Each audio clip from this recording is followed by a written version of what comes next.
Hi friends, வணக்கம். நம்ம இப்போ ரவை கிச்சடி உப்புமா எப்படி செய்கிறதுன்னு பார்க்க போகிறோம். நம்ம இதை பிரேக்ஃபாஸ்ட்டுக்கு டின்னருக்கு வச்சு சாப்பிடும்போது ரொம்பவே சூப்பராக இருக்கும். நம்ம டெய்லி இட்லி தோசைன்னு சாப்பிட்ருப்போம். அந்த மாதிரி நம்ம சாப்பிடும்போது கொஞ்சம் போரிங்காக இருக்கும். அதனால் இது போல் வெரைட்டியான பிரேக்ஃபாஸ்ட்டு டின்னர் செஞ்சு கொடுக்கும்போது சின்ன குழந்தைங்க கூட வேண்டான்னு சொல்லாமல் விரும்பி சாப்பிடுவாங்க. எப்படி செய்வோன்னு பார்ப்போமா? நான் 200 கிராம் ரவையை வறுத்து எடுத்து வச்சுருக்கேன். 1 டீஸ்பூன் கடுகு, 1/4 டீஸ்பூன் உளுந்தம்பருப்பு, ஒரு வத்தலை கிள்ளி வச்சுருக்கேன், ஒரு பல்லாரி வெங்காயத்தை கட் பண்ணி பொடிசாக கட் பண்ணி வச்சுருக்கேன், தக்காளி, பெரிய தக்காளி ஒரு தக்காளி, ஒரு கேரட்டு. இவ்வளோதான் இன்க்ரீடியன்ட்ஸ். இப்போ கடாயில் எண்ணெயை விட்டு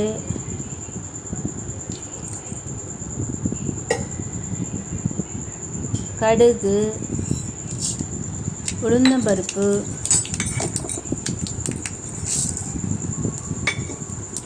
வத்தல்,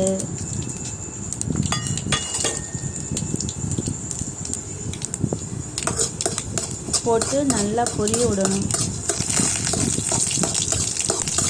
பொரிஞ்சு வாசம் வந்ததுமே பல்லாரி வெங்காயத்தை போடணும். வெங்காயம் நல்லா வதங்கணும்.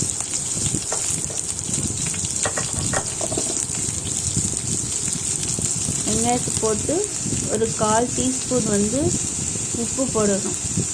உப்பு போட்டோம்னா வெங்காயம் சீக்கிரமாக வதங்கிடும்.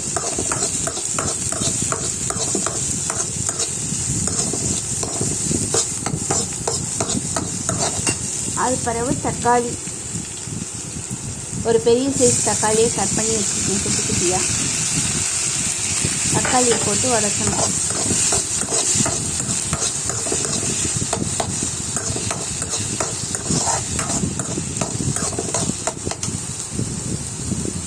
அடுத்து கேரட்டு,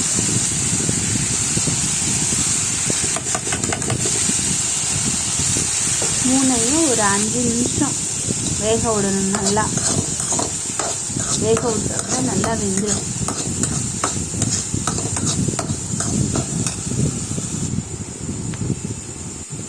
ரவை நான் 200 கிராம் எடுத்திருக்கேன். இந்த உலக்கிட்ட 2 உலக்கு எடுத்திருக்கேன்.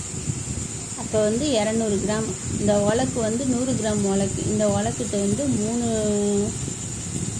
டம்ளர் தண்ணி, 3 டம்ளர் தண்ணி. அப்போனா 6 டம்ளர். நான் மொத்தம் 6 டம்ளர் தண்ணி கணக்கு பண்ணி ஊற்றிருக்கேன். அதாவது ரவை நம்ம 100 கிராம் எடுத்தோம்னா நம்ம 300 கிராம் அளவு தண்ணி ஊற்றணும். 1க்கு 3, அதுதான் கணக்கு. அப்படி ஊற்றினீங்கன்னா உங்களுக்கு ரவை உப்புமா ரொம்ப பொதுன்னு வராமல், ரொம்ப கலிகனகாக வராமல் மீடியமாக வரும்.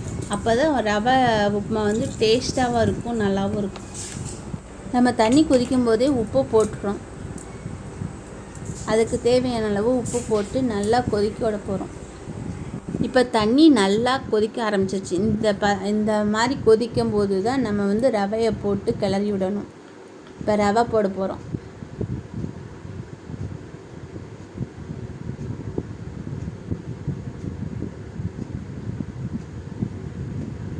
ரவையை போட்டு நல்லா கட்டியாக வராமல் நல்லா கிளறி விடணும். நல்லா கிளறி விட்டு உப்புமா ரெடி ஆயிடுச்சு. கிச்சடி உப்புமா ரெடி. ஸ்டவ் அமர்த்தியாச்சு. அவ்வளோதான் ஃப்ரெண்ட்ஸ், 10 நிமிடத்தில் ரவை உப்புமா ரெடி. நான் ரவை கிச்சடி உப்புமாவுக்கு மல்லி துவையலும் தேங்காய் துவையலும் வச்சுருக்கேன். நீங்கள் ரவை கிச்சடி உப்புமாவுக்கு சைடிஷ் என்ன வச்சா நல்லாயிருக்கும் அப்படின்னு சொல்லி கமெண்ட் பண்ணுங்கள். நான் எங்கள் வீட்டில் காலையில் டிஃபனுக்கு வச்சுருந்ததுனால டின்னருக்கு நான் இது வச்சுட்டேன். உங்களுக்கு தெரிஞ்சிச்சுன்னா நீங்கள் அதை கமெண்ட் பண்ணுங்கள், என்ன வச்சா நல்லாயிருக்கும் அப்படின்ட்டு. ஓகே ஃப்ரெண்ட்ஸ், நீங்களும் உங்கள் வீட்டில் ரவை கிச்சடி உப்புமா செஞ்சு பாருங்கள். உங்கள் ஃப்ரெண்ட்ஸுக்கு ஷேர் பண்ணுங்கள்.